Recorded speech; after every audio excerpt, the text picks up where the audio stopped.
Chapter 14 is covering the heart and the heart disease as part of discussing the cardiovascular system. We'll continue discussing the other parts of it in chapter 14 and later with the vascular part, and in chapter 15 looking into the lymphatic system.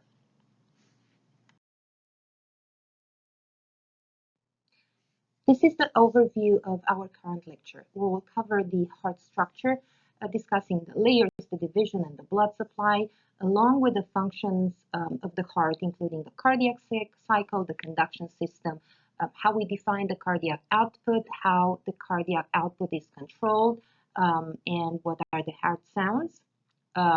We'll discuss the heart studies, and after that, we'll cover the diseases of the heart, including inflammation disorders, arrhythmias, congenital disorders, valve disorders, coronary artery disease, and heart failure. After that, we'll discuss treatments, including medications, pacemakers, and types of surgery. And like every other lecture that we have and every other system that we discuss, we'll see the effects of aging on the heart. Please take a moment and stop the presentation in order to review your learning objectives. So when we are looking at the heart, we are looking as part of a system that is called the cardiovascular system. And together with the blood that we just discussed in the previous chapter, this system is able to deliver oxygen and nutrients to the cells while carrying away the waste products of the cellular metabolism. So this system is a closed system. It's a very well-defined continuous one-way circuit where the blood travels through the blood vessels through what is called the circulation. The circulation of the blood is possible as a result of the activity of an organ that pumps it all the time since the moment that we start to develop as an embryo, and this is the heart. So we cannot survive without the heart. The heart is so important. It's so much related to life, and on an average, the contractions of the heart will be considered around 72 per minute, and they again continue without any type of ceasing throughout our whole life. On the other hand, our heart rhythm is affected by all kinds of elements, and it can be influenced by medication, by emotions, by different types of stress. So heart is a vital organ, and we'll discuss it in this lecture, the structure and the function. The heart structure, when we are looking at the heart has a special type of structure. It is in a way a hollow organ that is made out of an outside wall. In terms of size, the heart is slightly bigger than a person's fist. So no matter how big the person is, no matter how much weight we weigh, in order to kind of have a good idea or estimate the size of that person's heart, we can look at their fist. It is located in the center and slightly left to the left of the chest, and it's located in a cavity that is called the mediastinum. And that's the central region of the thorax. The apex, the tip of the heart, it's slightly oriented and points toward the lower and left side of the body. So it points inferior and to the left. The broad top part of the heart is called the base and is directed toward the right. And it represents the area where the large vessels will be attached. And some of them will come into the heart, bringing in the blood, and others will leave the heart, carrying away the blood. Now, the heart has several layers. We'll have an outside layer that is called epicardium. will have a middle layer that is the thickest and will be the heart muscle that is called myocardium. And there is another layer that lines the heart's interior, and it's called endocardium. And we'll discuss each of those in detail in a second. We'll start describing the layers of the heart's wall by describing the outermost of it, and it's called the pericardium. Peri means on the outside, covering from the outside. And the pericardium is that sac that will enclose the heart. In terms of the structure of the pericardium, the outermost and the heaviest layer of it will be the fibrous pericardium. And this one, if you remember from chapter 4, is made out of a lot of fiber. It's not very elastic and will send out projections that will anchor the heart to the structures around and hold the heart in place. So those projections will connect the heart on the bases to the diaphragm. On the anterior side, will connect it to the sternum, and on the sides mainly to the lungs, and a little bit in the back to the spine, to the vertebrae. Now, the next layer, it's called the inner layer of the pericardium. It's called the serous pericardium. When analyzing the serous pericardium, this one is made out of two membranes. We'll have one that will adhere tightly and will make up for the parietal layer of the membrane, and it's called and it lines up and it covers the fibrous pericardium from the inside, while the inner layer will be the visceral layer or the epicardium on the outside of the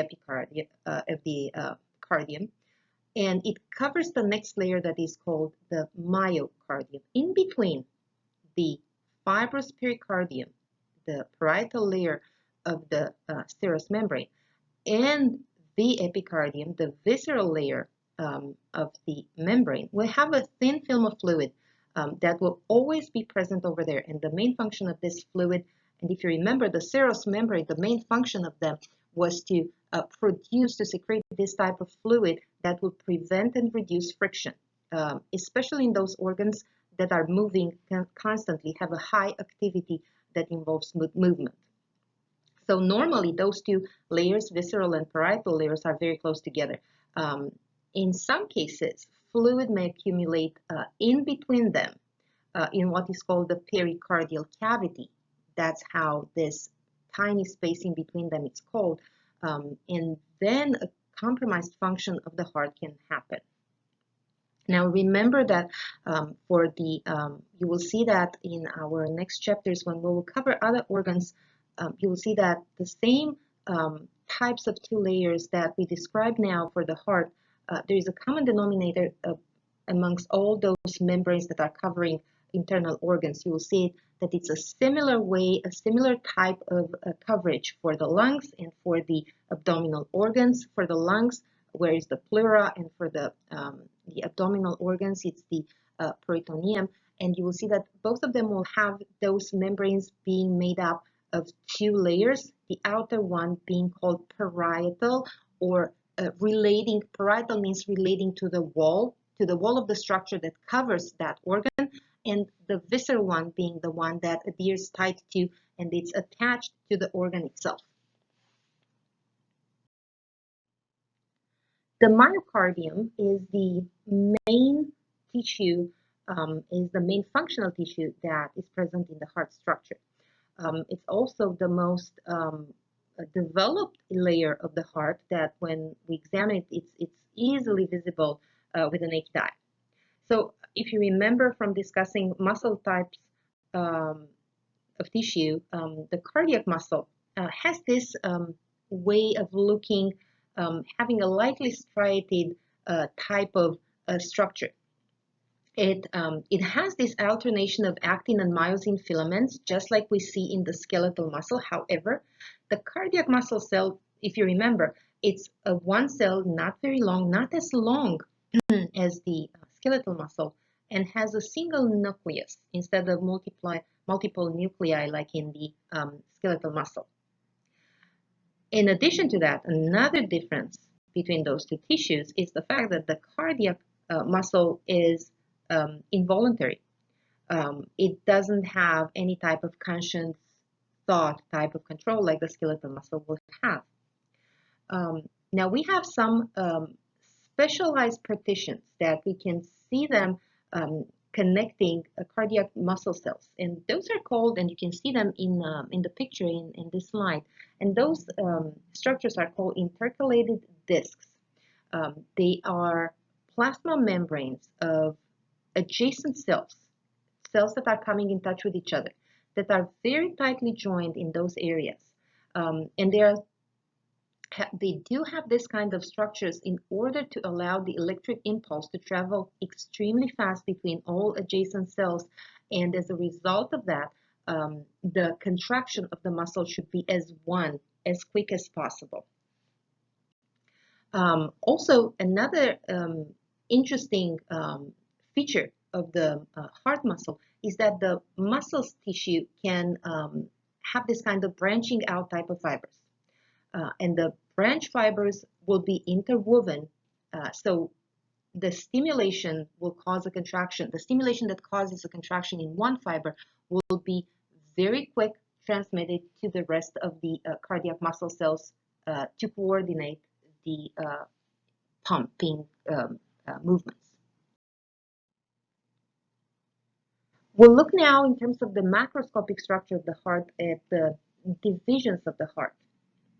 Usually when we look at the heart, we'll structure it into the right and left side of the heart. Because if you really look into that, you see that the human heart is actually a double pump. In most of the drawings, the images that you will see of the heart, you will see that one side will be colored in red and one in blue, regardless of what type of vessels are coming in and out. And I think that I will take a moment to explain that to you, and I know that for a lot of students, especially of those that are just starting getting more accustomed with anatomy, can be confusing. We color structures in red if they are carrying oxygenated blood, and we are coloring structures in blue if they are carrying deoxygenated blood. So you will see that in this picture, you can see that both veins and arteries are red if they are starting or coming to the left side of the heart. And you see structures, both arteries and veins, colored in blue because they are coming or leaving the right side of the heart.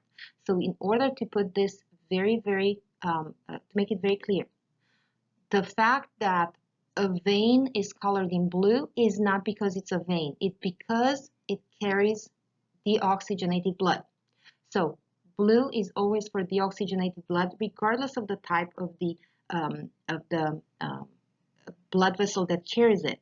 We differentiate between arteries and veins in terms of their anatomical structure and the layers that they have and their capabilities in terms of function. And we'll discuss that in chapter 15, and I will remind this again when we'll do that, but I wanted to make it clear right now. So right side of the heart, always deoxygenated blood. It's the pulmonary circulation related to the right side, and we have the left side of the heart as the oxygenated side. Something else that I want to emphasize, whenever we have a drawing, we are putting it as our patient will be, as someone that faces us, and not as we face it. That's why you will see it kind of in a mirror with you, reversed to the way you have your right and left. When you're looking at the images, your right side will be the left side of the structure, and the right will be the left, obviously. So we have a few chambers in addition to these two sides. So each of those sides, it's a pump on itself. They are completely disconnected of each other. They are independent and they are functioning independent. Each of those sides will receive blood in the upper chambers that are called atriums or superior chambers through veins. And they will push out the blood, will pump it out from their inferior chambers or the ventricles through arteries. In between each atrium and ventricle on each side, we'll have the atrioventricular valves that are allowing the blood to pass periodically, and they open and close with every beat of the heart.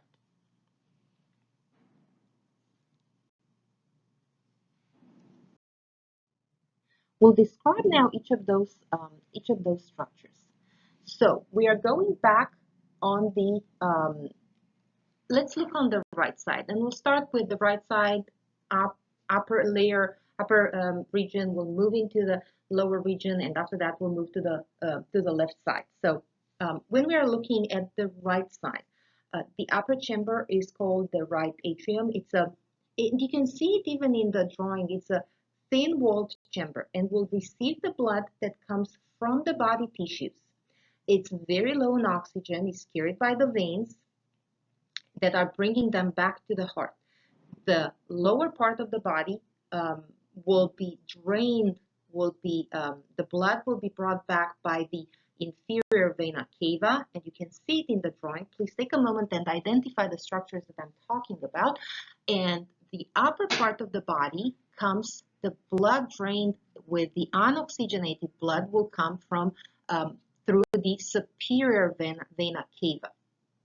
Now, once in the right atrium, the blood will be pushed into the right ventricle through the atrioventricular valve. Now we can see in the lower part of the right side that we have the right ventricle. It's muscle. It's a little bit thicker than the right atrium, and this because the right side of the heart, the ventricle will pump toward the pulmonary circulation, and the pressures normally in a normal individual, the pressures inside the pulmonary circulation inside the lungs, usually pressures are very low, and that's why this size of the heart and this muscle is not very extremely developed, because it doesn't have to do a very hard work. And also if you put it in the perspective where the heart sits in terms of distance that this pump needs to pump the blood, you see that the heart is just near the lungs. It's very close, so it's not pumping against pressure, against gravity. That's the reasons why the muscle is not increased in size. In some disorders, you will understand now, if you understand the normal aspect, anatomy and physiology, you will understand how when the pressures are changing at the level of the lung and the heart needs to pump against pressure, the muscle will increase. This kind of like working out the muscle in extreme conditions. The blood will leave the right ventricle through what is called the pulmonary trunk, and the pulmonary trunk will split into right and left pulmonary arteries that will carry the deoxygenated blood. Again, right side is always deoxygenated blood to the lungs. Now, we are going now to the right side of the heart, and again we are going into the receiving area of the left heart, and that will be the left atrium. The left atrium will receive oxygenated blood, rich in oxygen, through the pulmonary veins. We have 2 pulmonary veins per each side, so we receive the blood in the left atrium through 4 veins, 4 pulmonary veins. The left atrium will open into the left ventricle, that's the lower cavity or the pump, through the atrioventricular valve, the left atrioventricular valve. Now we can see that the wall of the left ventricle is way thicker than the right side. And the reason for that is the fact that the left heart will pump the blood to the whole body, both the upper and the lower part of the body. And a lot of times this blood needs to be pumped forcefully against gravity, because especially when we are standing or walking, our head and upper part of the body, it's when half of our body will be above the layer of the heart, or roughly half of it will be above the level of the heart.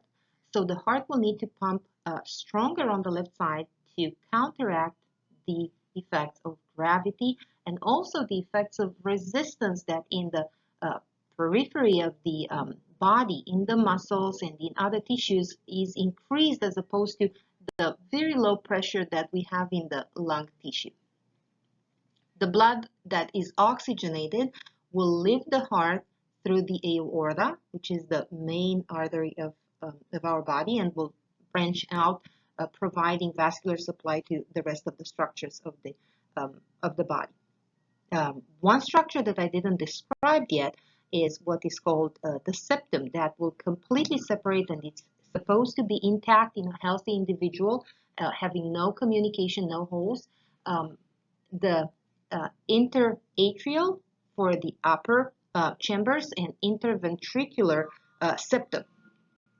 This is one septum, but because we can see it in two areas and the structure is a little bit different, it's thinner in between the atriums based on their type of activity, and because the atriums do not have a high contractility, they do not contract very forcefully. They don't need to, because for the atriums, gravity helps in pulling down once the atrioventricular valves are opening.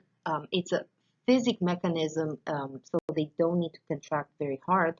On the other hand, the interventricular septum, it's well developed because it helps the left side of the heart in pumping.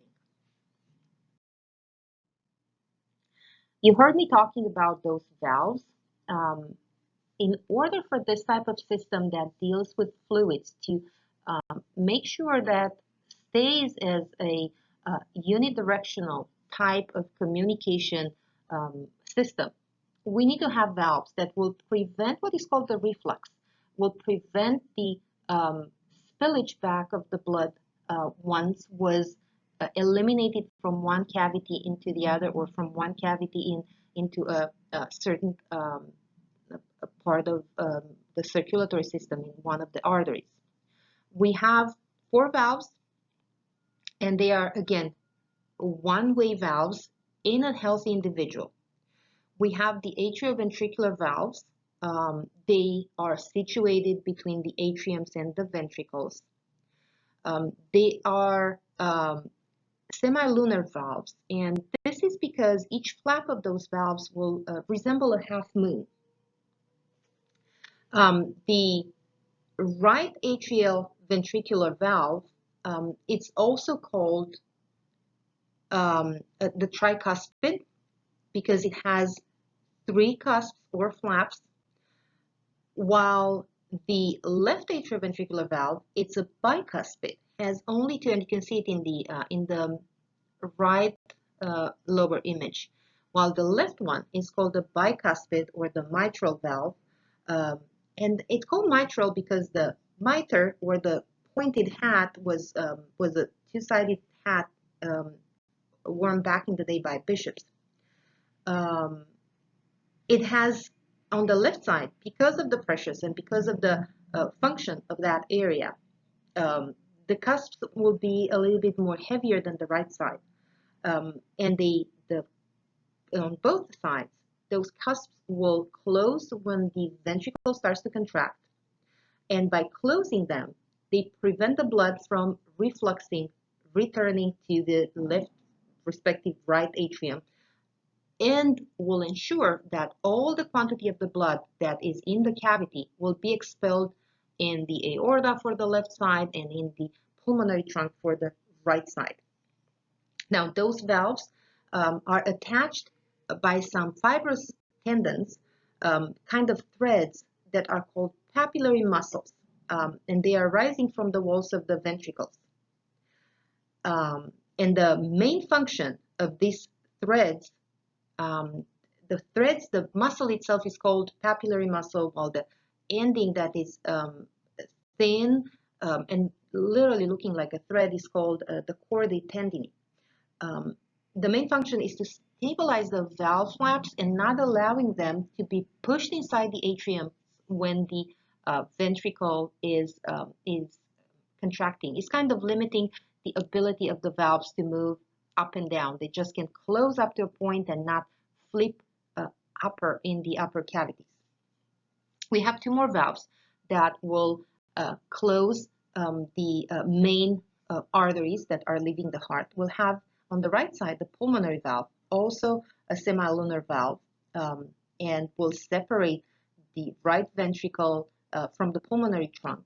And that valve will be open when the ventricle um, will um, will contract to allow for the blood to be pushed into the pulmonary trunk.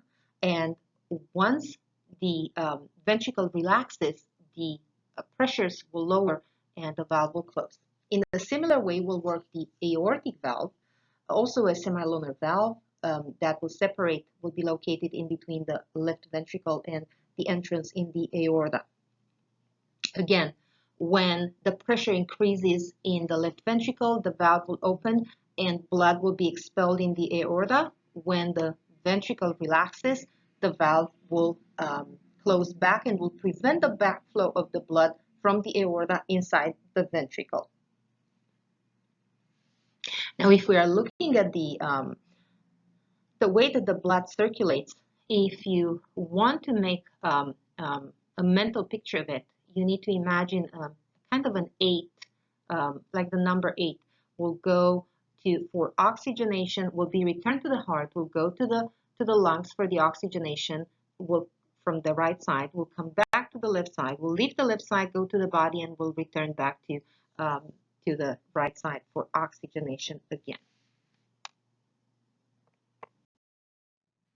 There is one layer that we didn't discuss, and that's the endocardium, and that's a very thin layer that will, and very smooth layer that will cover from the inside of the heart, the chambers. Now, only that layer comes in direct contact with the blood that flows through the heart chambers and will receive nutrients and oxygen and will eliminate the waste products in such a way.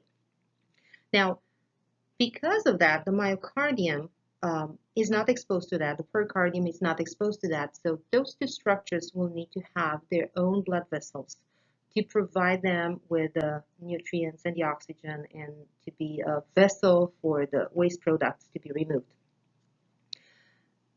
The blood vessels that will supply the heart with oxygen and nutrients are called the coronary vessels, blood vessels, and they form the coronary circulation.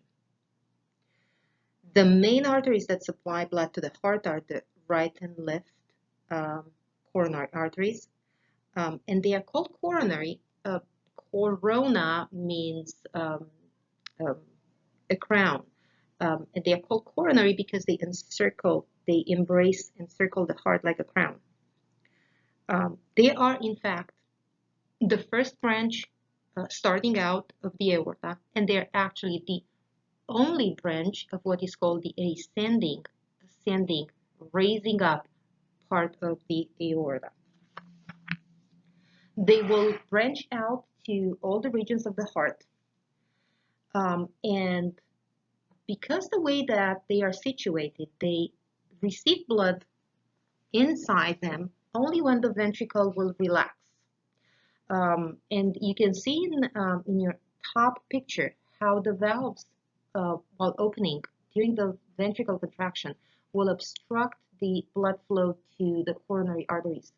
So only when the ventricle relaxes, there will be a backflow, a little bit of backflow, but enough for the coronaries to fill in and supply blood to the whole muscle. The left coronary artery will branch into the circumflex artery and the left anterior descending.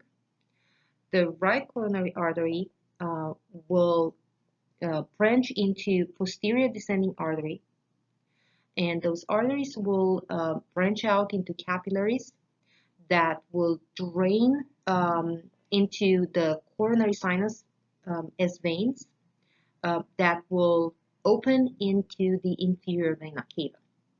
One important thing about the blood supply and the way that the capillaries branch out in the heart is that the heart has what is called a terminal type of blood supply.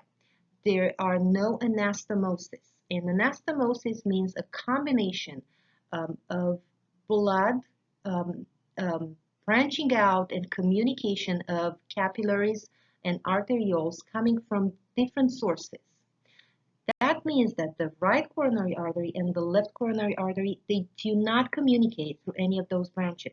They will branch out and they will not going to combine their blood flow.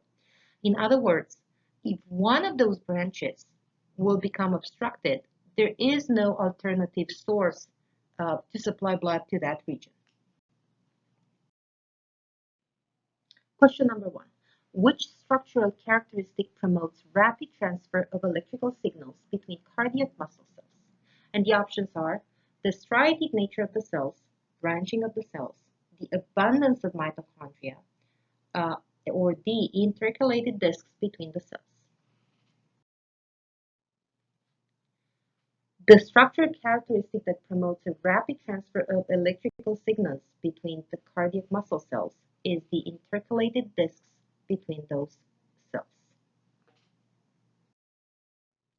We'll start discussing now the heart function, or what is called the cardiac cycle. Despite the fact that those two sides of the heart, the right and left sides of the heart, are completely separated, they do function together. They are synchronized. And the heart muscle contraction will always start with the contraction of the atriums. And as a result of that, the atrioventricular valves will open and blood will be pushed from the atriums inside the ventricles. This is called a systole. A contraction is called a systole. For the atriums, it's called the atrial systole. Once the blood fills the ventricular cavity, the ventricles start to contract. And as a result of that, the first step will be a closing of the atrioventricular valves to prevent reflux from the ventricles inside the atriums, followed by an opening of the pulmonary and aortic valves and eliminating of the content of the ventricle of the blood into those main arteries. This is called ventricular systole. Immediately after that will be a complete relaxation of the heart. That is called diastole. The relaxation is called diastole. The atriums were already resting. They are already in diastole. Now is the turn of the ventricles to be in diastole together with the atriums. During this time of diastole, the atriums will fill with blood that at a certain point the pressure will be high enough to reopen the atrioventricular valves and to allow a free flow of the blood into the ventricles up to the point that the atriums will contract to push whatever was left inside.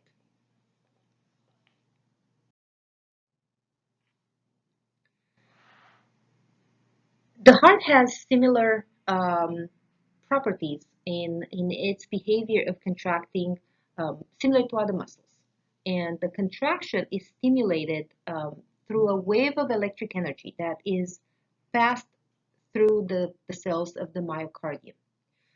The action potential, the stimulus that will produce this contraction, is generated in the heart by some specialized cells, a specialized tissue that is present inside the myocardium and spreads over different structures, different areas, different chambers of the heart to form what is called the heart's conduction system. The system is made out of two main tissue masses, and those are called the nodes. The remainder of it is specialized fibers that connect those nodes, and they also connect the nodes with the rest of the myocardium, with the rest of the whole tissue of the heart. The first one is called the sinoatrial node and is located in the upper wall of the right atrium. It is located in a small depression that is called the sinus. This node initiates the heartbeats and by generating an action potential at regular intervals will cause the whole heart to start beating. Because this node will set the rate of contractions, because of that, will be called the pacemaker, will define the rate of the heart's contraction. We have another structure, another node, that is located in the interatrial septum, at the bottom of the right atrium. And this one is called the atrioventricular node. After that, immediately outside the atrioventricular bundle, the fibers that are getting out of it are called the bundle of His. And they start to connect those two nodes to the rest of the myocardium. And the bundle of His will be located on the top of the interventricular septum. The fibers from the bundle of His will travel down and will spread on both sides of the interventricular septums into a right and left bundle branch. Out of those branches, smaller fibers will be developed, and those will travel forming a network throughout the whole myocardium of the ventricles. And those will be called the Purkinje fibers. Once the Purkinje fibers are stimulating the myocardium, as a result of the intercalated discs, there will result the rapid flow of impulses throughout the whole heart muscle, and a coordinated contraction will happen.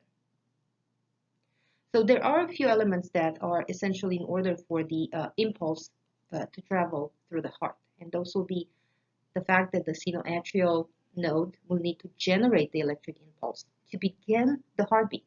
So it's essential the sinoatrial node to give that, to pacemaking, to give that stimulus. The excitation wave will travel through the myocardium of each atrium, will spread out from the sinoatrial node throughout the atrium tissues and will cause the atria to contract. During the same time, it will travel from the sinoatrial node to the atrioventricular node, that through some fibers that are called the internodal pathways, and will stimulate the atrioventricular node. AV node, once stimulated, now the AV node has a slower rate of conduction and will allow sometimes for the atrium to contract and complete some of the fillings of the ventricle before the AV node will pass over the information and will cause the ventricles to contract.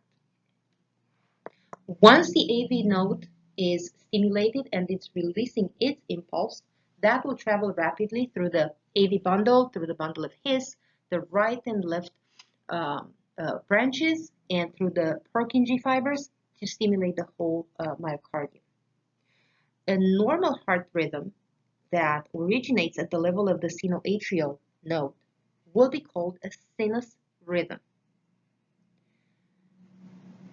The AV node and the bundle, all of those cells have the ability to generate impulses. However, for a safety measure, only the region that has the higher ability as the sinoatrial node will be allowed to generate impulses to the heart.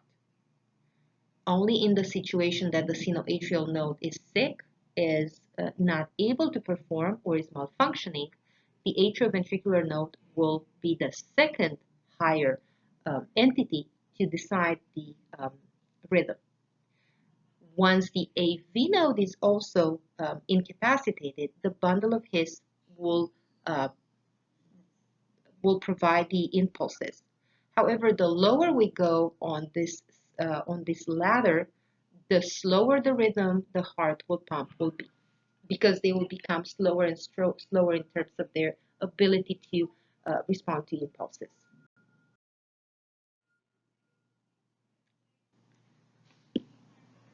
There are some variation in the heart rate, and the resting rate of someone's heart depends on individuals. It depends on the size of the person. It depends on the gender. The smaller we are, the faster our hearts will beat, and that's true in general in nature. The smaller the organism will be, the faster their hearts will beat. Also, it's faster in women than in men, probably also based on the size of the individuals. Also, the resting heart rate will decline with age. And if we are looking at the newborn, a normal newborn heart rate will be between 120 and 140 beats per minute, while in an adult it's somewhere between 60 and 80.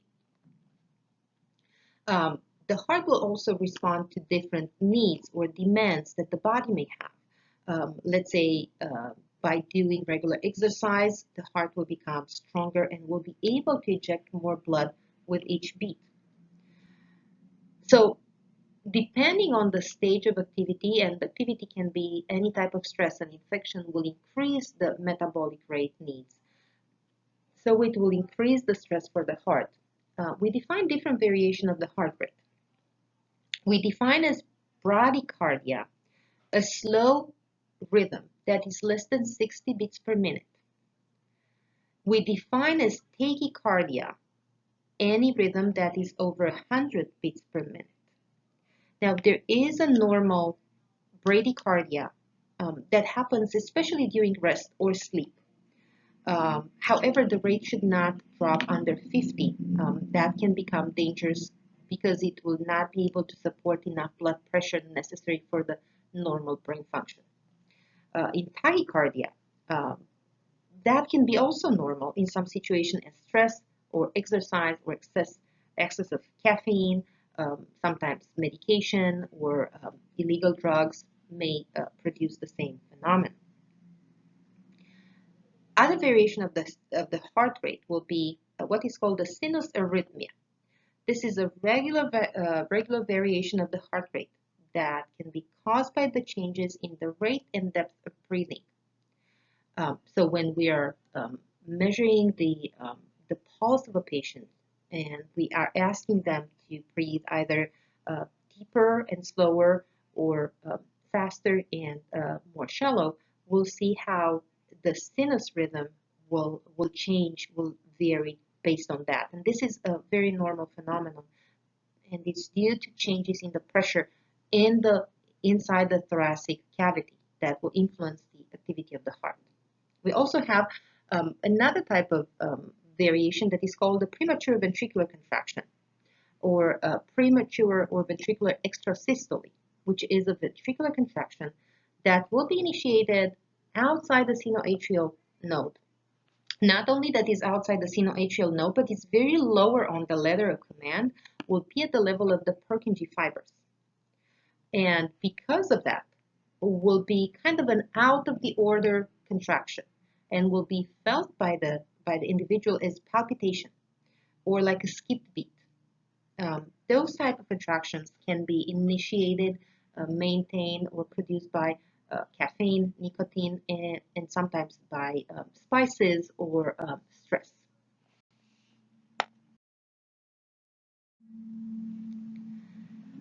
What will be some elements that can influence our heart rate? So our heart rate can be influenced by, um, as I was telling you before, by the body size. The smaller the organism, the faster the heart rate. By gender, women having a faster heart rate than the man. Age. With age, the heart rate will decrease. The muscular activity, as we discussed it before, will increase the heart rate. Emotions or stress due to the stress hormones will increase the heart rate. Body temperature is a form of stress due to an increased need to lower and eliminate and lose the heat that is excessive, will increase the heart rate. And also thyroid hormone levels can influence either in increasing or decreasing the heart rate. If you remember from our lecture on endocrine system, how an excess of thyroid hormones will produce an increased heart rate and increased metabolic rate, while lower thyroid hormone levels will have lower metabolic rate and lower heart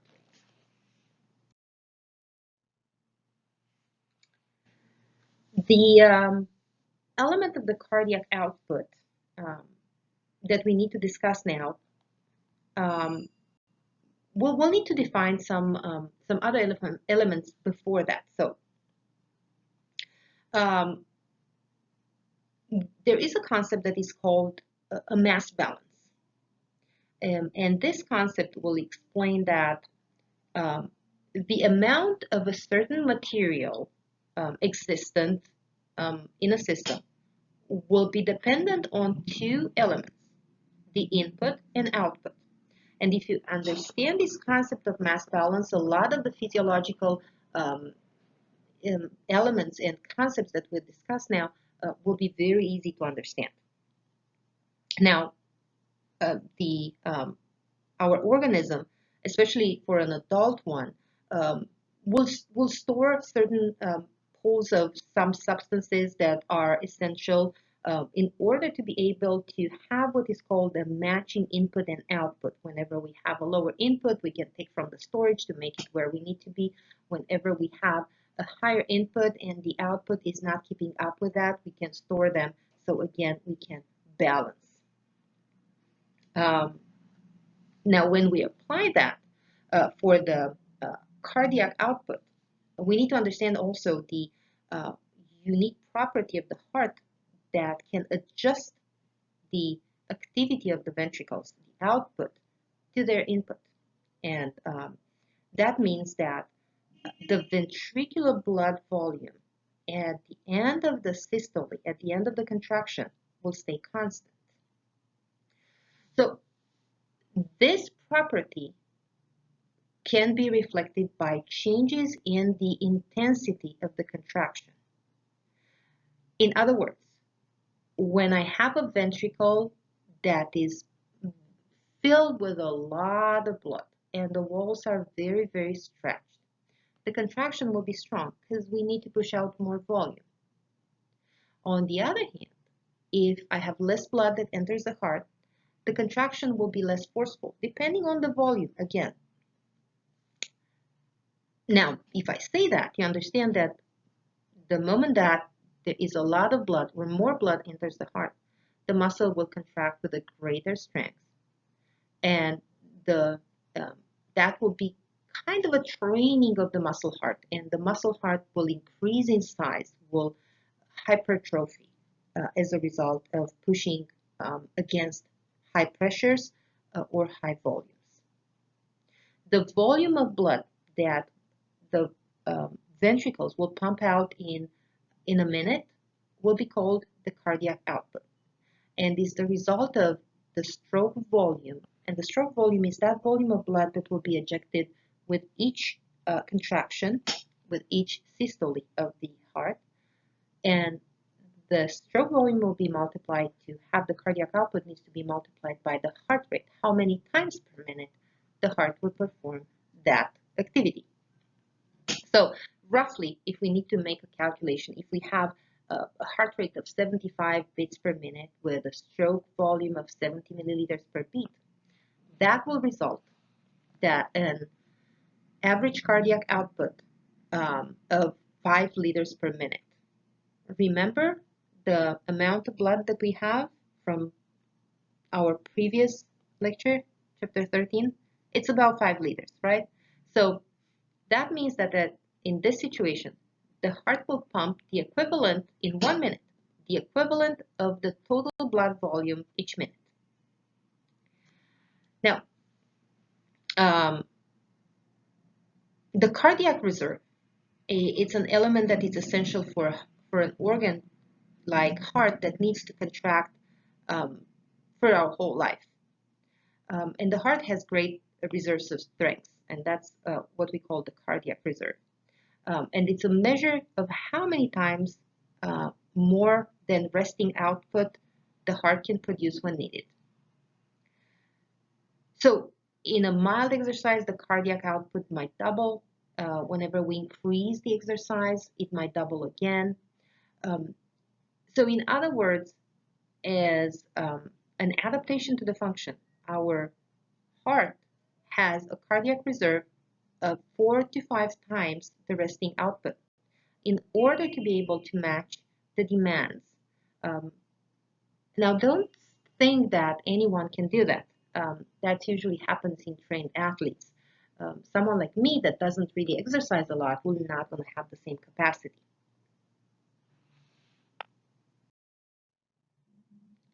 So we'll review again here the concept.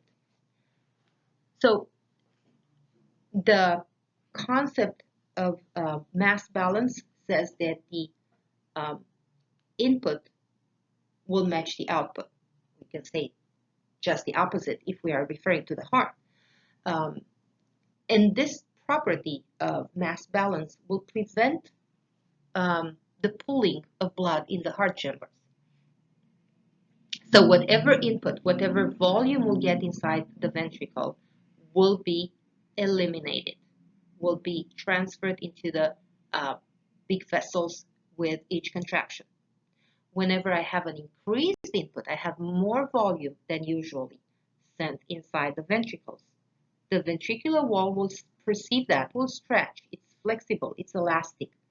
And that stretching of the muscle, if you remember from the muscle, the skeletal system, that the stretching property of the muscles to allows them to will stimulate them even higher. So by stretching the ventricular wall cells, will produce a stronger contraction. As a result of that, a stronger contraction will have an increased stroke volume. And as a result of an increased stroke volume, we'll have an increased cardiac output. Let's do a quick review of the cardiac output control from a negative feedback point of view. So we'll always start at the point of regulating the blood pressure. That's probably the variable that is most sensitive and will produce a change in the heart rate or stroke or stroke. So whenever we have a low blood pressure, that will be sensed by sensors that are at different levels. They can be at the level of the heart, they can be at the level of the main blood vessels, or they can be at the level of the brain. That will send signals to the control centers that through the autonomic nervous system, usually the sympathetic one, which is the stimulating one, will produce an effect on the heart by increasing the heart rate and by increasing the stroke volume. And as a result of that will be an increase of the cardiac output, because the cardiac output is the product of those two elements. And as a result of that, the low blood pressure will be corrected. This new corrected blood pressure will be sent by the sensors. The information that the correction was done will be sent to the control center that will release signals through now the parasympathetic nervous system to equalize or to lower back the heart rate and the stroke volume. Let's look at the elements that may produce changes in the cardiac output, that they can produce a control of the cardiac output. First of all would be the heart rate. And the heart rate is set by the sinoatrial node that is under the influence of a few elements. Will be under the influence of the nervous system and the influence of the endocrine system. And when I say nervous system, it's again, we are going back to the sympathetic and parasympathetic nervous system. The parasympathetic nervous system is the cooling down. It's the one that through cranial nerve number 5 or the vagus nerve. Please remember this name vagus because you will hear about it a lot. It is an important one that travels through the entire body and provides cooling or parasympathetic stimuli to most of our organs. So the vagus nerve will slow the heart rate, while the sympathetic nervous system, through the fibers of the sympathetic nervous system, or in association with the epinephrine that is released as part of the endocrine system from the adrenal glands, will increase the heart rate and it will increase the stroke volume. Another type of hormone that will increase the heart rate and the stroke volume is the thyroid hormones, T3 and T4.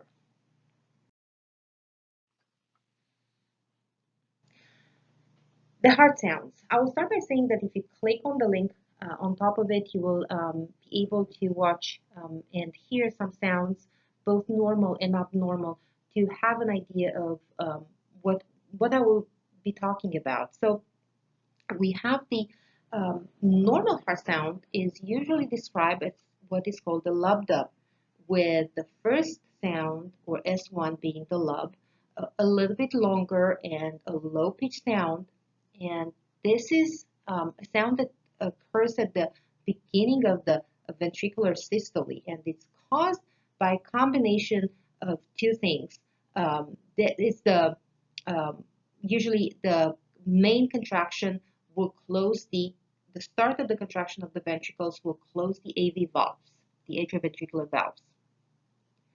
The second heart sound, or the S2, is the dub. It's shorter and it's a little bit sharper, and it occurs at the beginning of ventricular relaxation.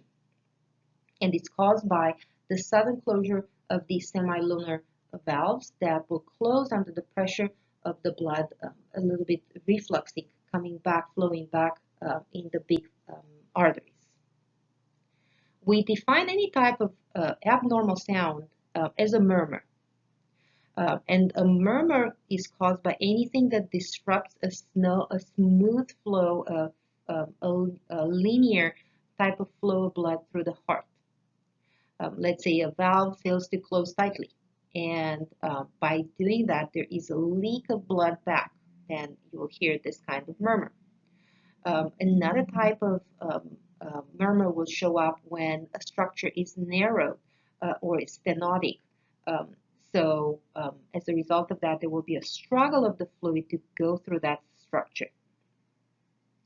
There is a wide range of conditions that may cause this type of so-called abnormal heart sounds that can be congenital defects or diseases or physiological variation even. Now, an abnormal sound that is caused by any structural change in the heart or in the blood vessels connected with the heart will be called an organic murmur. Organic means it starts in one of the organs. There will be some sounds that are called functional murmurs, and this is because it's a normal sound that is here in the heart, it's a working heart. Question number 2. Which term describes one complete sequence of heart contraction and relaxation? And the options are A, systole, B, diastole, C, cardiac cycle, or D, cardiac output. The term describing one complete sequence of heart contraction and relaxation is called a cardiac cycle.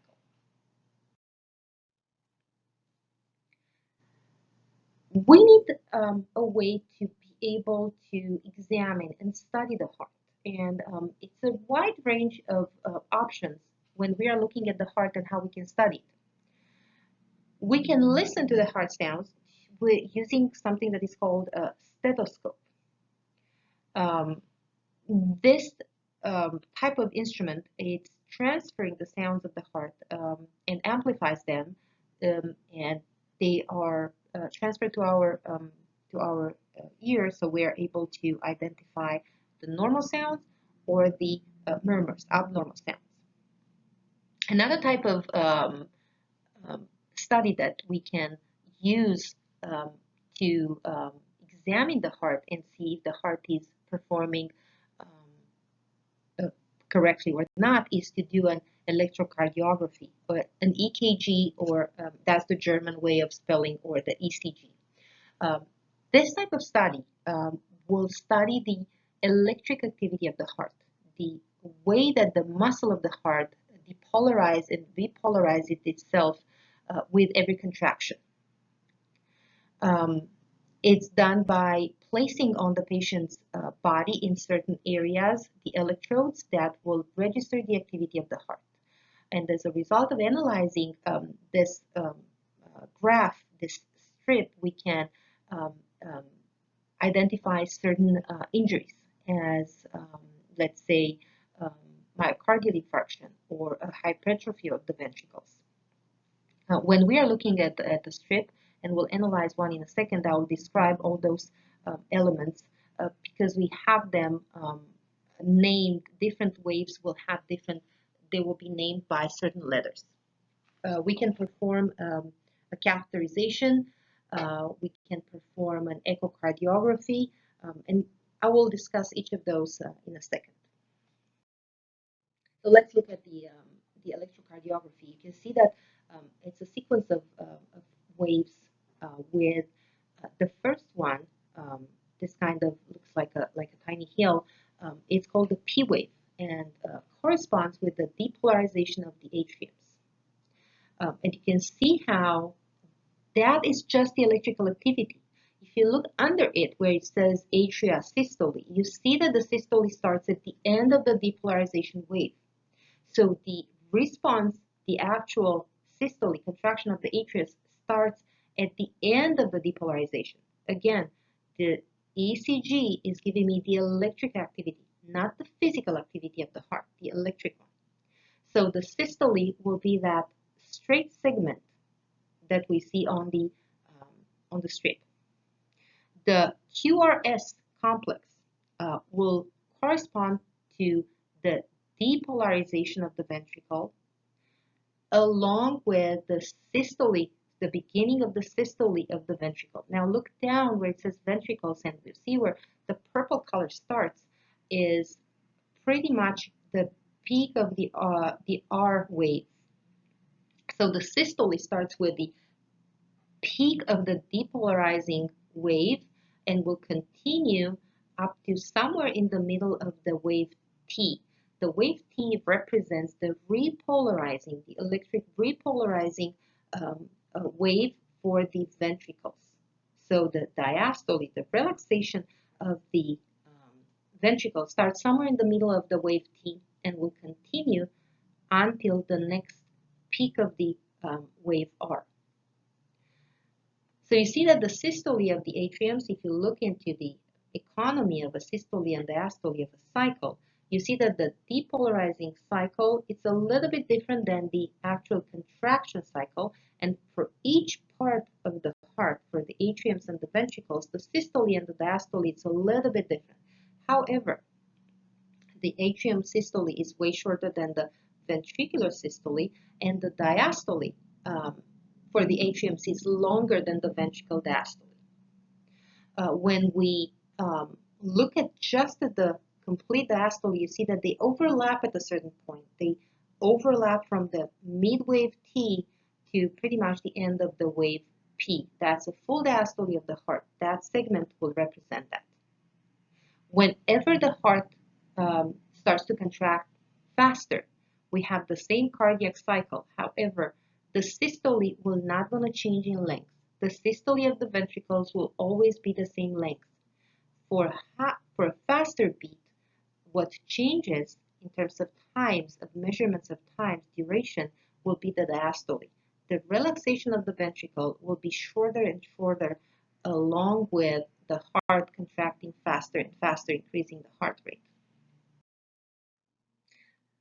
You have here what is called the coronary angiography, and the coronary angiography is an interventional procedure that is able to not only identify any type of lesions at the level of the heart, but also to treat them in the same intervention. Through catheterization, usually a small catheter will be introduced through a peripheral artery that usually is at the base of the leg, will be pushed forward up to the level of the heart, and over there using a dye, which is an iodine substance, and through fluoroscopy, which is a continuous X-ray, we can color from the inside the blood vessels and the heart chambers by coloring with this iodine dye the blood, and take X-rays, and we can identify lesions at the level of the valves or at the levels. Usually catheterization is used for lesions of the coronary arteries or for peripheral veins and, for peripheral arteries. And at the end of the angiography, a lot of times we can perform also a procedure by performing a dilation or by placing a stent or by a combination of those.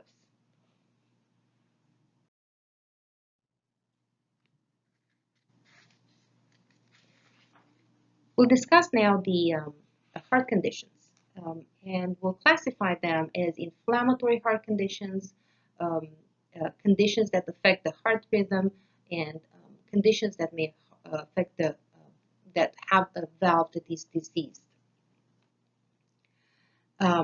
The heart inflammatory conditions may affect any of the three layers of the heart wall.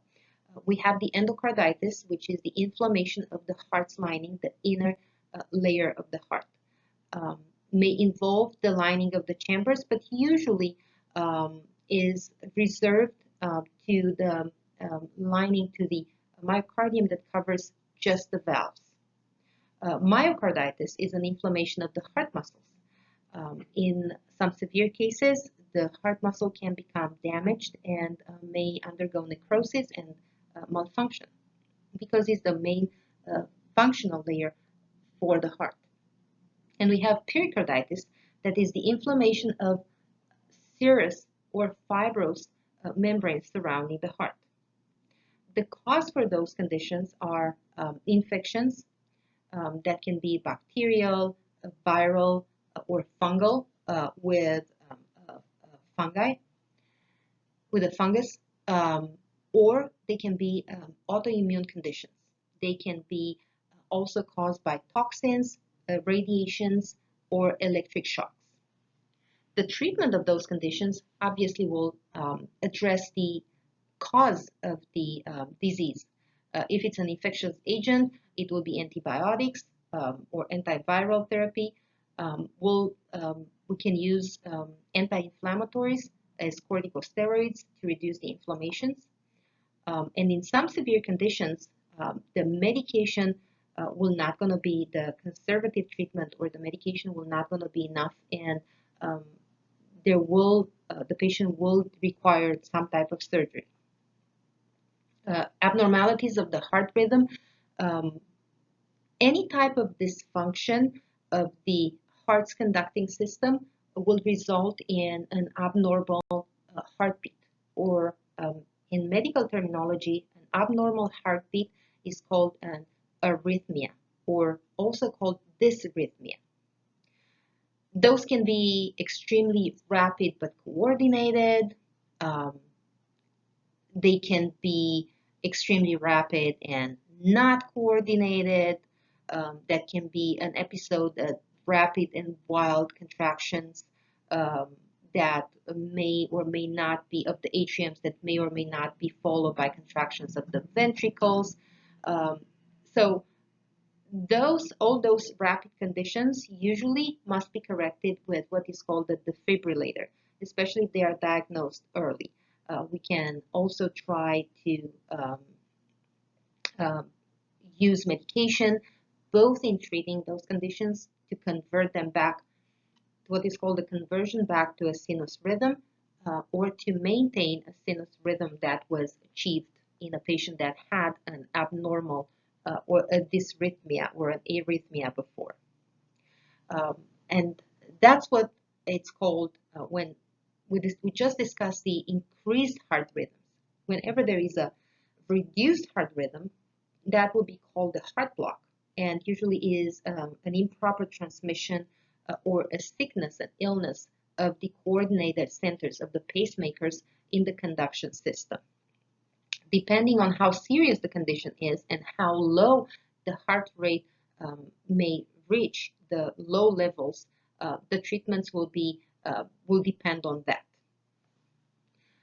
The valve conditions, one of the valve conditions, that diseases can be either stenosis, that may impair the opening of the valve, and as a result of that, the flow will be narrowed and the pressures will be increased. Or it can be a valvular insufficiency when the valve is not opening enough in order to, when the valve is not closing completely, allowing for what is called the reflux of the blood from ventricles to the atriums, or from the big arteries back to the ventricles. I will discuss here a little bit only one of them. There are a multitude, and they can affect any of the valves of the heart. I will just give you the highlights of what is called the rheumatic heart disease. It's usually a disease that starts in childhood or early youth as a result of a strep infection. And the result of infection with strep will create an immune response that becomes abnormal at a certain point and will attack the own structures of the heart and will result in a generalized inflammatory disorder of the body with swelling of the joints and thickening and inflammation of the valves, especially of the mitral valves. And as a result of that, the malfunctioning of it, it can degenerate into mitral stenosis or mitral insufficiency, depending on how the disease will evolve. It's essential. This is one of the reasons why we are so strict in treating any type of strep infection. That's the throat type of infection. Congenital heart disease are those conditions that affect the heart, and they are present at birth, and they are the result of defect during the fetal development, especially the first 8 weeks of the embryo development.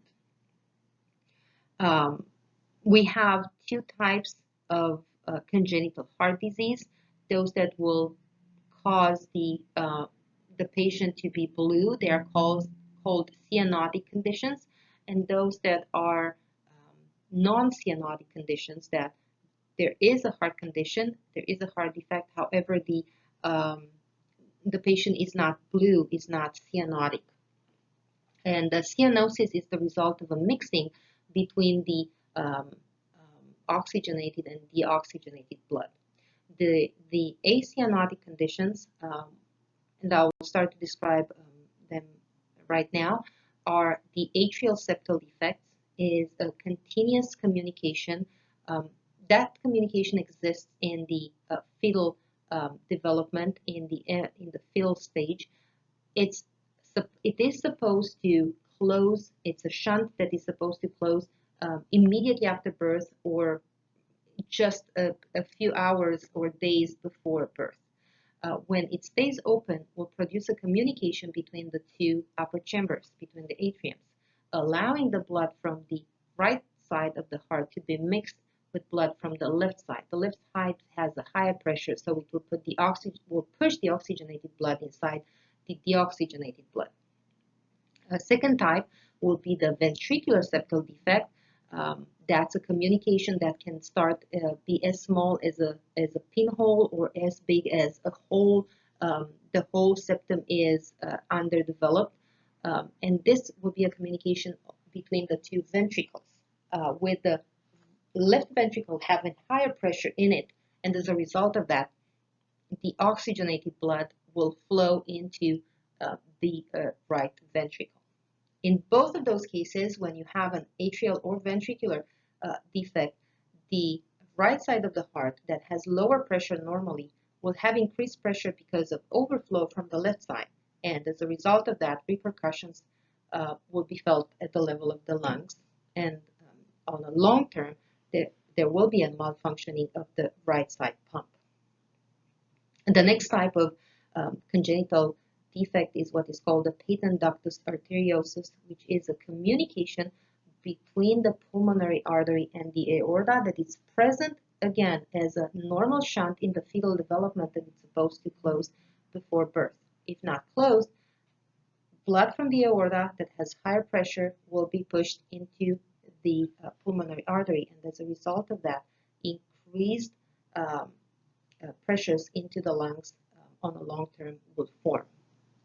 Another condition that is also acyanotic condition is the coarctation of the aorta.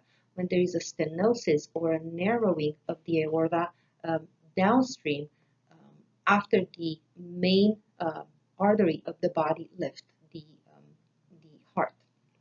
As a result of that, the left side of the heart needs to pump against higher pressures all the time because of that narrowing that doesn't allow the blood to flow, and the muscle of the heart will get tired and weaken in time. In terms of cyanotic conditions, we have two, only one is presented here. One is called tetralogy of Fallot and has a combination of four defects, in fact. We'll have a pulmonary artery stenosis, a ventricle septal defect, a misplaced aorta, and it's called an overriding aorta. And in this case, the aorta will receive blood from both the right and left ventricle. It's a very awkward situation.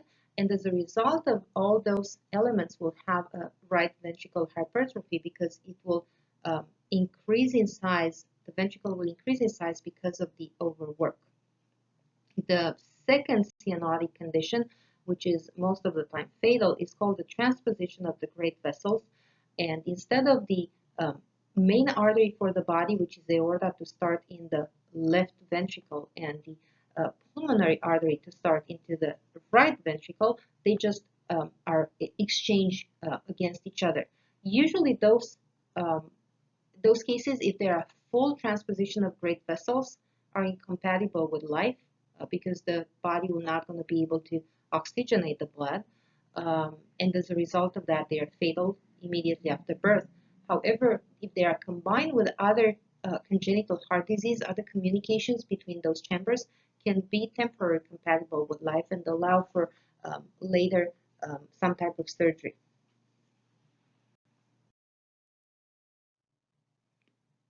We'll discuss now about another condition that is called the coronary artery disease. And this disease will involve the walls of the blood vessels that supply the heart muscle.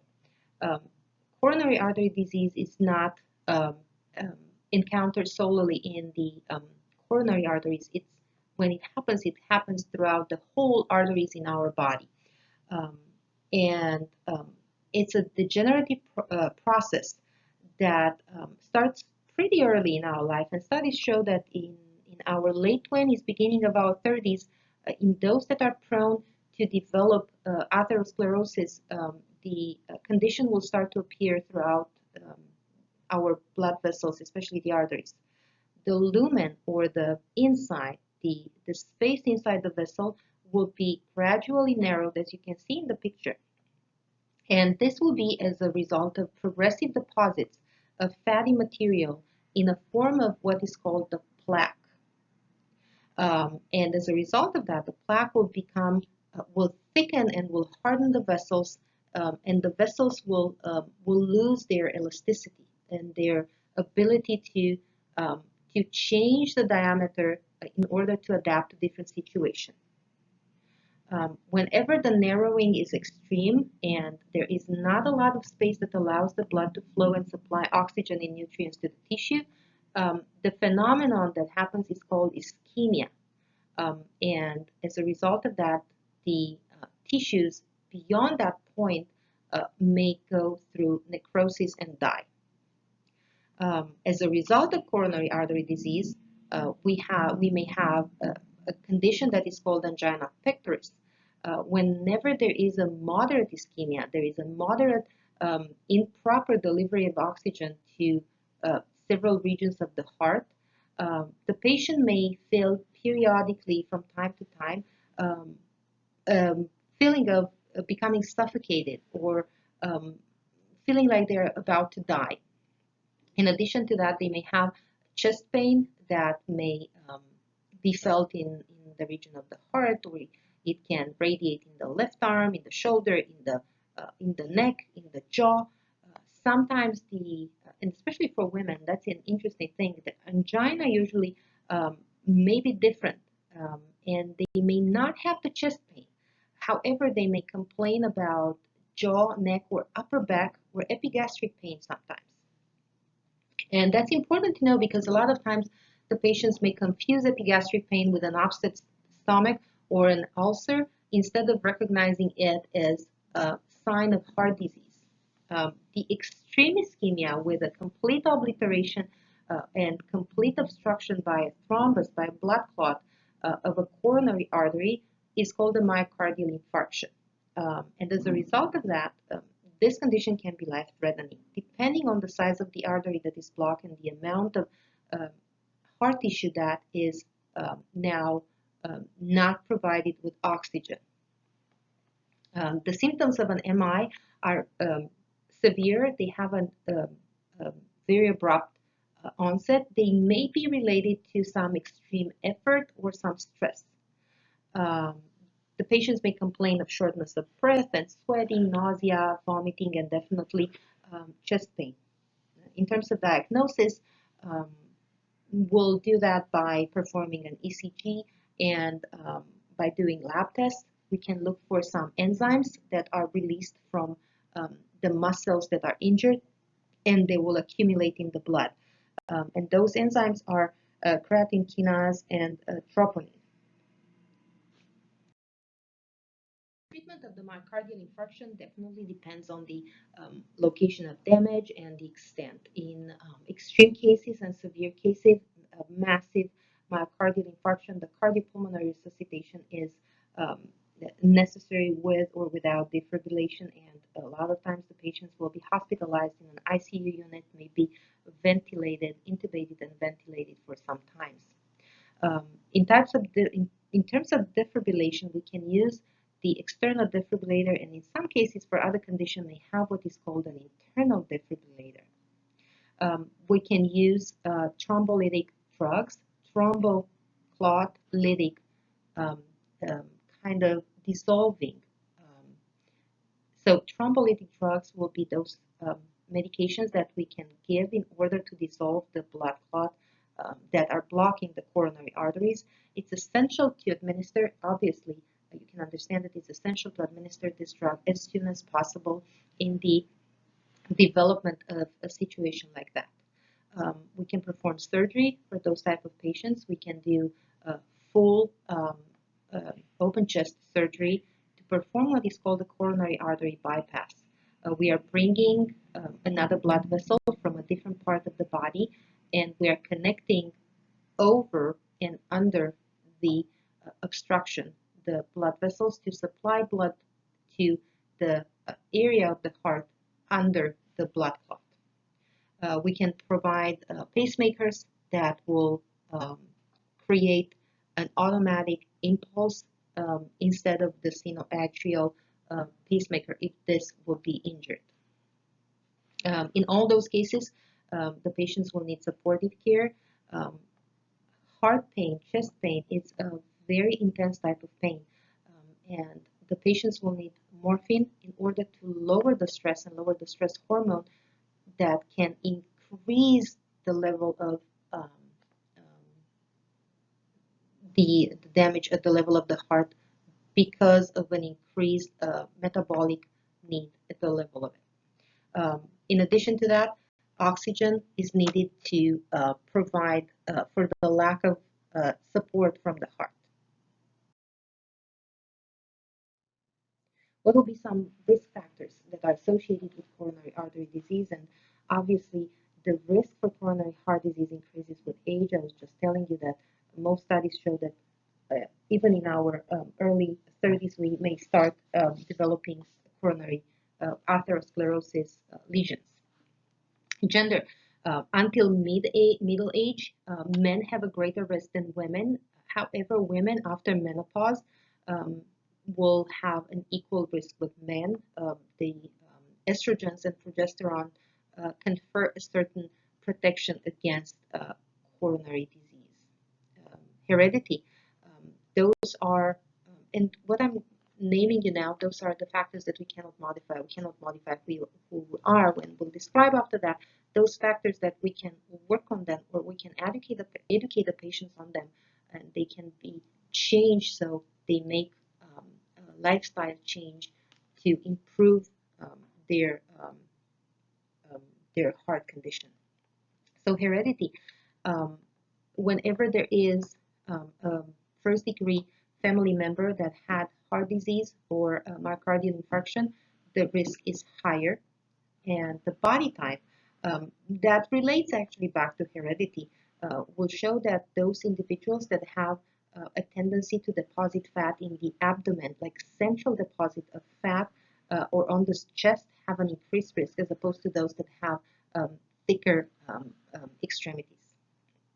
Those risk factors that we can modify will be the smoking and any other form of tobacco use by stopping smoking and tobacco use. We prevent the spasm and hardening of the arteries, and as a result of that will be an increased blood flow and a better supply with oxygen and nutrients to the myocardium. Physical activity, has been proven that lack of exercise will weaken the muscle of the heart and will decrease the heart efficiency. And as opposed to that, by increasing physical activity daily, we improve the strength of the heart and maintain the function longer. Overweight, definitely the heart is, as you remember, I was telling you at the beginning that the size of the heart is the size of someone's fist. So if they weighed 500 pounds, their fist will still be small, and the heart will pump for all the amount of fat that is deposited. So the heart will be overworked for a lot of tissue that has actually no function. Consume of saturated fat, there is a direct correlation between the saturated fat in our diets and the amount of plaque that will be deposited in our arteries. Prevention or treatment, correct treatment and early treatment of hypertension will prevent the damage on the heart muscle. Together with the smoke cessation and regular physical activity and the low sodium diet, all those elements will improve the results of treatment of coronary artery disease. Type 2 diabetes can be managed by diet and exercise, and when needed with proper medication. And diabetes has an influence, and we know that the high levels of glucose damage the small blood vessels and especially the capillaries, and as a result of that, the coronary artery disease in type 2 diabetes patients is even harder to treat because it's on a small vessel level. Sleep apnea is that condition where some individuals will stop breathing for short periods of time during their sleep, and it's been known that by depriving the organism of oxygen will increase the risk for coronary artery disease. How can we prevent the coronary artery disease? So first of all is having the habit of preventing. The best way of treating something is by preventing it, by not having it happen in the first place. And that can be done by regular physical examination and by minimizing and controlling those risk factors that are under our control as lifestyle. So we see that in some papers that were published lately, it's been shown that there are some elements that we can measure in our blood and that can give us an idea and may predict an increased or a lower risk for coronary artery disease or MIs. Now, one of them is called the C-reactive protein or CRP, and this level, especially when it's increased, is a result of a chronic inflammation, and atherosclerosis is considered chronic inflammation of the blood vessels. Whenever is associated with with low blood cholesterol, that may indicate moderate to low risk. Another element that we can measure in the blood is called homocysteine. It's an amino acid, and people that have higher than average level of this amino acid in the blood have higher chance to develop cardiovascular disease. And lipoprotein A, it's a fatty acid. It's a lipoprotein. I'm sorry, it's not a fatty acid. It's a low density lipoprotein, and the presence of this component in the blood will contribute to developing atherosclerosis. Congestive heart failure represents a condition in which the heart is unable to pump efficiently and to supply the body with the necessary blood flow in terms of oxygen and nutrients. Usually occurs after the heart muscle is injured by an extensive MI. However, it may result also from exposure of the heart to hypertension or any type of other valvular abnormalities that the heart ends up being overworked. Infection can also damage the myocardium and cause heart failure. Lung disease can cause it as a snowball effect back to the heart. And while we are trying to deal with this condition, um, we are using drugs that are trying to strengthen and stimulate the heart contraction while using other elements, other drugs that will reduce the blood pressure and regulate the heartbeat. Um, the treatment of congestive heart failure will also include to limit water and salt restriction and being able to manage our daily patients' daily activities in a way that will not gonna make them to be overtired. So we just discussed in different situations that there are some treatments that we can do, and beside the lifestyle changes that we just named of stopping smoking and lowering the usage of caffeine and tobacco products, limiting or maintaining a low sodium diet, limiting the saturated fat in our diet, and maintaining an active lifestyle. There are other things that we can do, and among other things, it's the first thing that we can do in terms of medication, in terms of treatments, will be the conservative treatment through medication.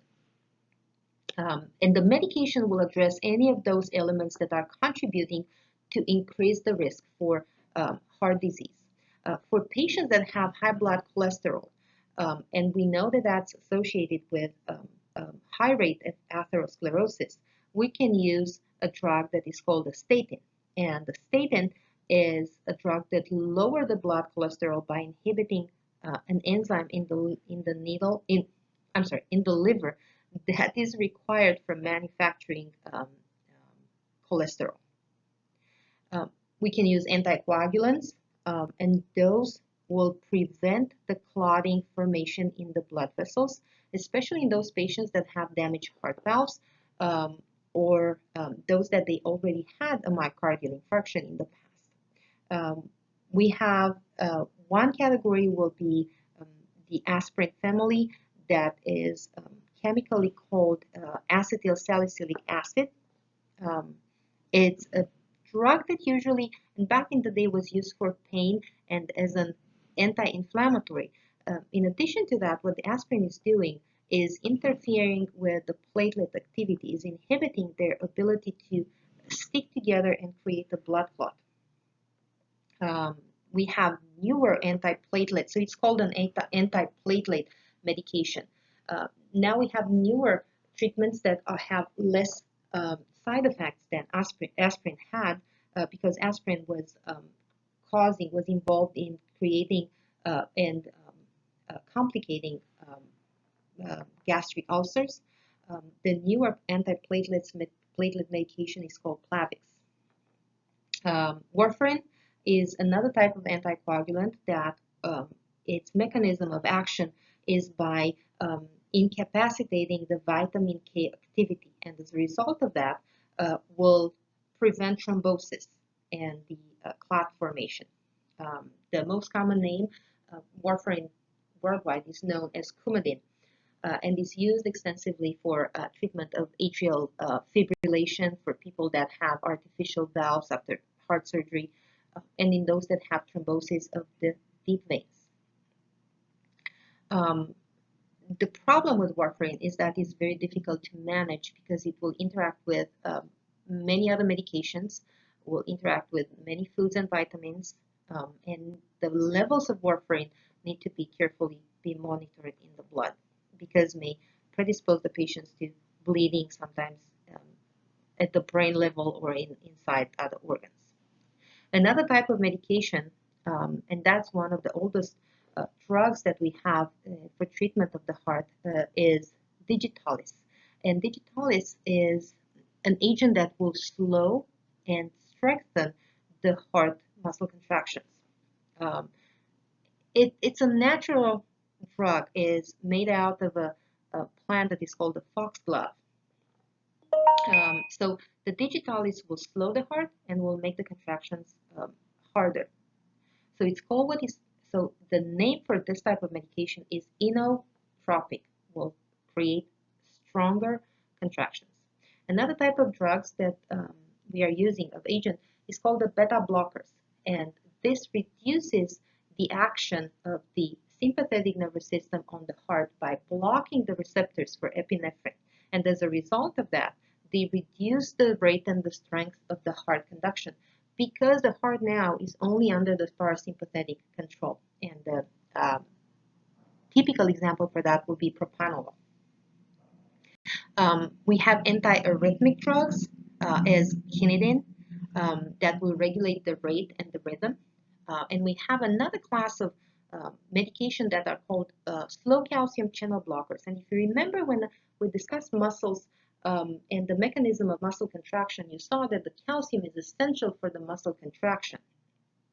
And when we are blocking the calcium channels, as a result of that, we have vessel dilations, and we also may regulate the contractions of the heart and the force of the heart by reducing the rate. Question number 3. Which medication reduces cardiac output by lowering sympathetic responses? And we have A, anticoagulant, B, antiarrhythmic agents, C, slow calcium channel blockers, or D, beta-adrenergic blocking agents. The medication that reduces cardiac output by lowering sympathetic responses is beta-adrenergic blocking agent.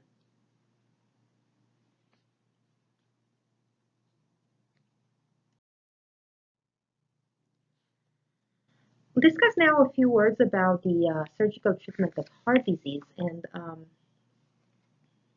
we have, you will see that if you will access the links in red, you will have a little bit more in-depth explanations of the heart surgery. I will start, however, by discussing they are surgical implanted, but they are not per se surgery of the heart. And we'll discuss a little bit about the pacemakers.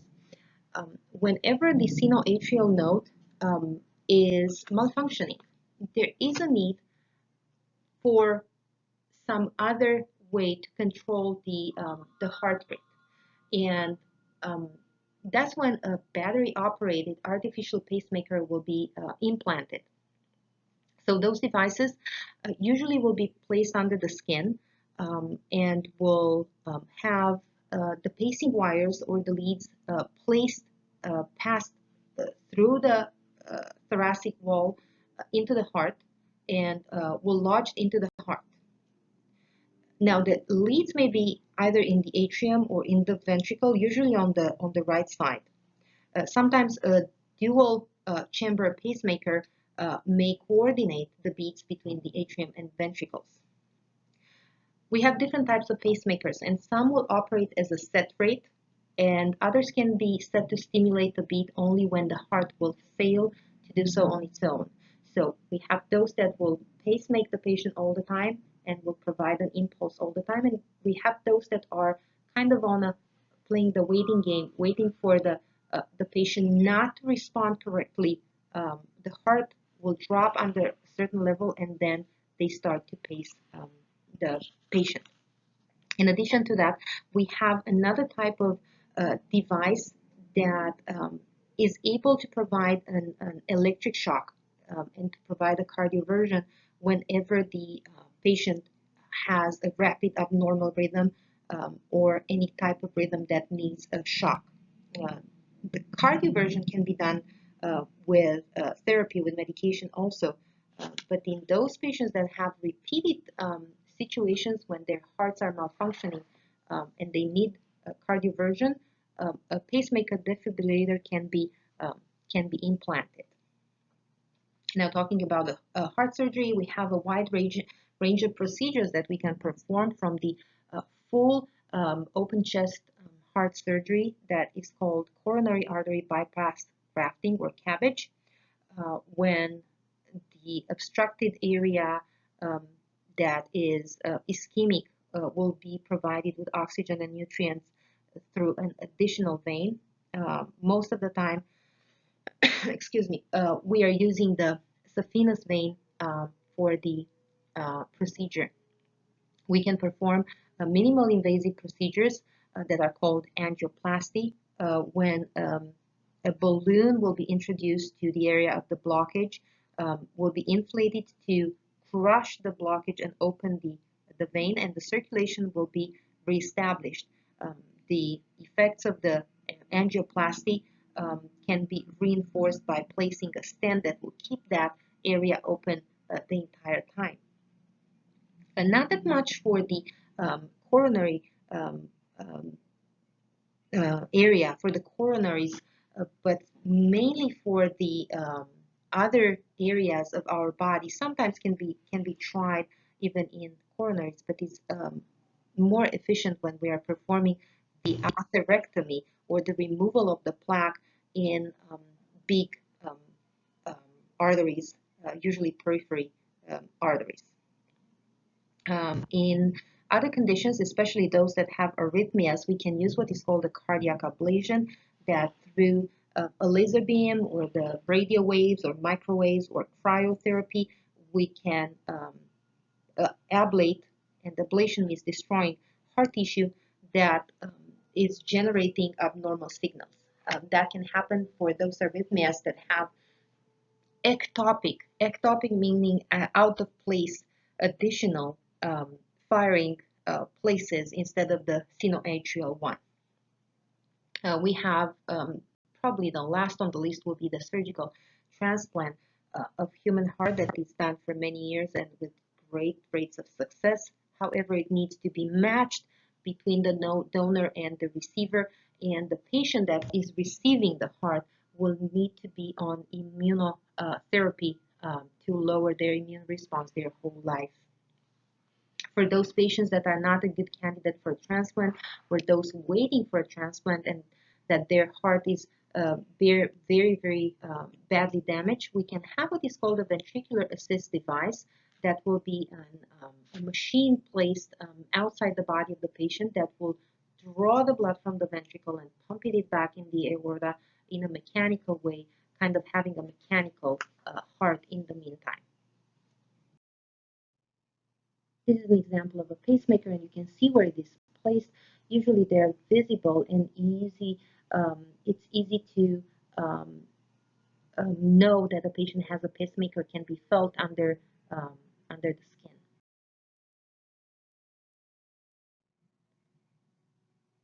This summarizes one of the places where we are harvesting the necessary artery for the bypass. You can see here the coronary angio. If you will click on the link, you can access the another movie to see how a coronary angio is performed. We'll talk very quick at the end about the effects of aging on the heart, and there will be a big variation, individual variation in the way that our hearts are aging, depending on, again, we are going back to the risk factors for cardiac disease. We are going back to heredity, to environmental factors, diseases, any type of personal habits as diet and exercise patterns and tobacco use. However, regardless of those variations, there will be changes related to aging. The heart chambers will become smaller with an atrophy of the myocardial tissue.